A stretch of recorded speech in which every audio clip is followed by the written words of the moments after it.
Hello, it's another Wednesday. It's another Web DM. I'm Pruitt, this is Jim Davis, and today we're gonna stare right into the pig-faced, red-eyed, snarling gaze of orcs.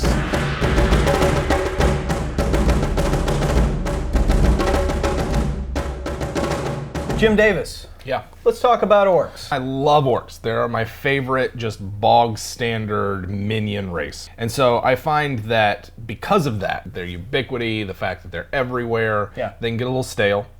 Yeah, they can. And they're kind of synonymous with this sort of vanilla fantasy that's not really in at the moment, that a lot of people are sort of railing against, or they want something different. And much like elves and dwarves, orcs are kind of the trifecta of fantasy role-playing for me, and so every setting has got to have orcs. That might come a bit from my early days in playing Warhammer and the sort of Cockney soccer hooligan orcs. Spice Marines! Space Marines! that they have there, and I try to bring that kind of sensibility to my Dungeons & Dragons orcs. And so, you know, it's tough. You don't want an enemy that the players find boring or that's like, oh, not these guys again. Okay, so how does a DM freshen that up? You know, how do you avoid those tropes? You know. Right. So for me, orcs have a weird place in Dungeons and Dragons. I don't know, culture might be the right word, but it's certainly their place in the mythology of Dungeons and Dragons has been as an outsider.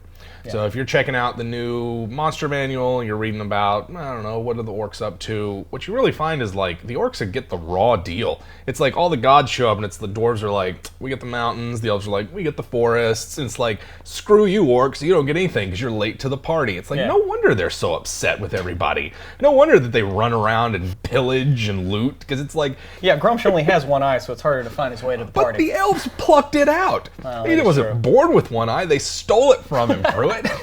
That is true. If I'm going to freshen up some orcs, I want to draw inspiration from real-world cultures that were considered outsiders, or for lack of a better term, barbarians. Being an ancient history guy, I immediately go to like the Celts or the ancient Germans, but you could easily go Huns or Mongols, and just really do something weird and different with your orcs. If your orcs show up on the back of giant wolves wielding compound bows and circling villages and caravans, it's like, that's maybe something a little bit different than the standard marauding band of giant axe-wielding gray humanoids. For a DM who's really looking to world build on what their orcs represent in the cosmos or the mythology that they're building, orcs typically have an association with evil gods, whether that's from Tolkien, and we're talking like Melkor or Sauron, or the more D&D Grumsh, the one-eyed. You know, if I'm a DM and I'm sitting down, do I want my orcs to be capital E, evil? Are they bred in pits beneath the earth from slime pods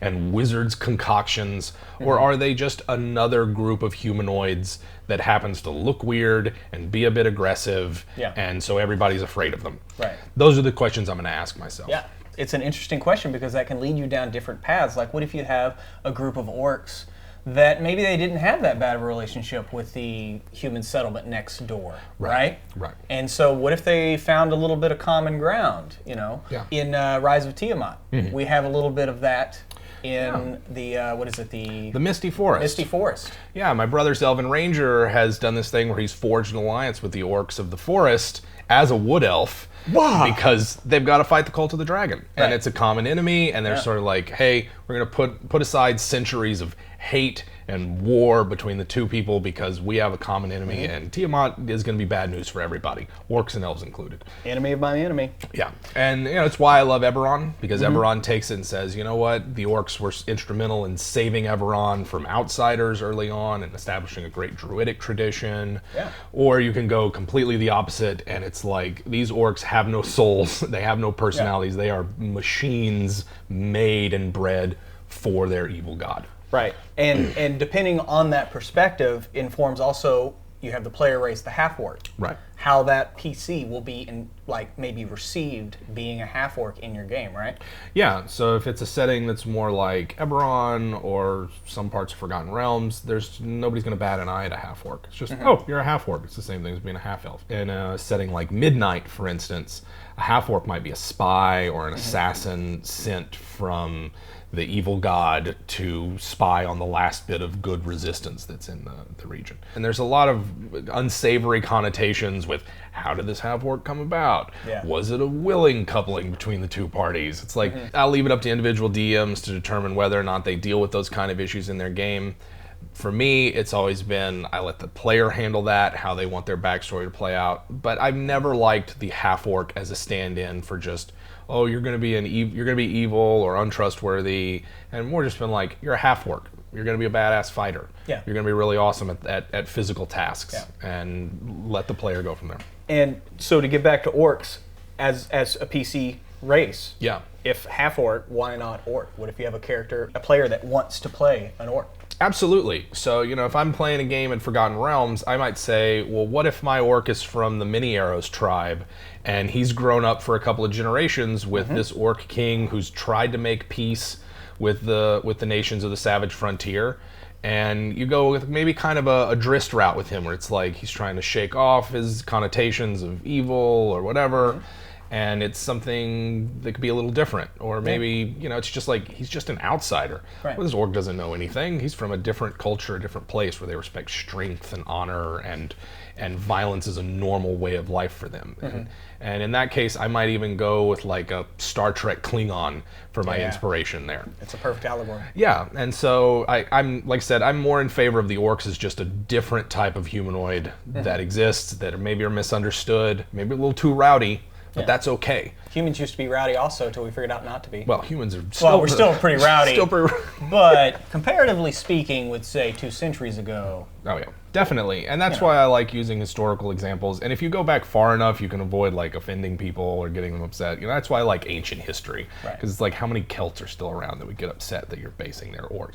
What if a bunch of orcs show up covered in red paint, bare-ass naked, they show up to the fight and they're like, I don't know what to do with all these naked red orcs. Right. Because I just have never seen that before, and they're throwing each other into the fight. And it's just I just can't even doing that fastball special. Let's move on to some other orc type races. Okay. We got you got the Orog, the Ogrillin, Nilbogs. Not talking 80s crappy movie. Sure. We're talking race. Talking race. Okay. So in the D&D cosmology, the reason why orcs are able to breed with all these other different creatures is because Grumsh was like, go out and multiply, my people, and I'm going to bring you a fertility goddess who's also my wife, who's going to make all this possible. And so, like, maybe you have orcs where there's, like, some weird kind of breeding program where they, like, capture trolls and ogres in order to make better orcs. Right. And not dissimilar to what Saruman's doing in Lord of the Rings.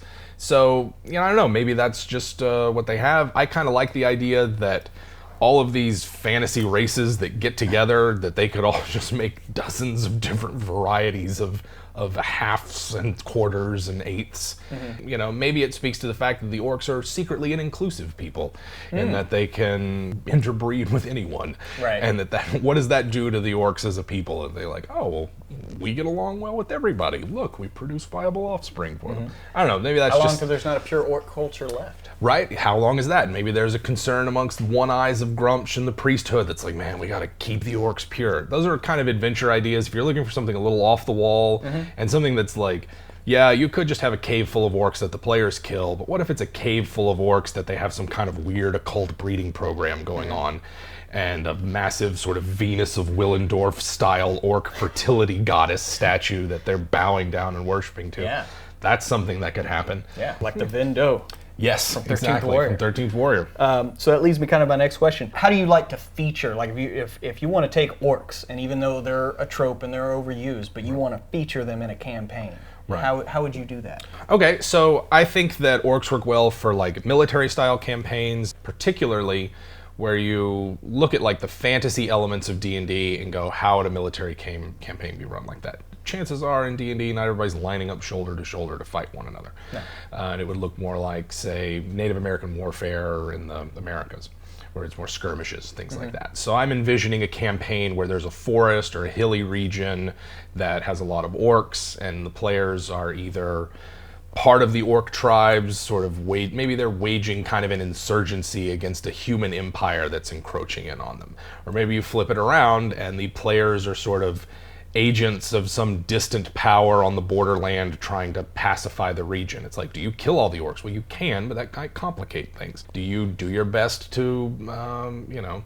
forge alliances with them? There's a lot of different orc tribes, and they might all have a different reaction to people coming in. One campaign I've always wanted to run and haven't had a chance yet is the dungeon is the campaign.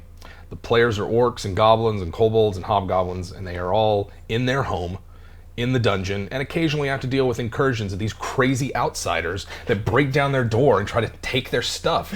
It's like, how do they deal with that? Yeah. Right? Trying to kill your babies. Trying to kill my babies. Yeah. They're trying to come in and take my stuff. This is my home. I'm an orc, damn it. Yeah. That's a campaign I've always wanted to run. I will roll a character for that. You'll probably be a wizard warlock. Yeah. Just make a one-eye of Grumsh, man. A one-eye of Grumsh. Why not pluck that bastard right out of there?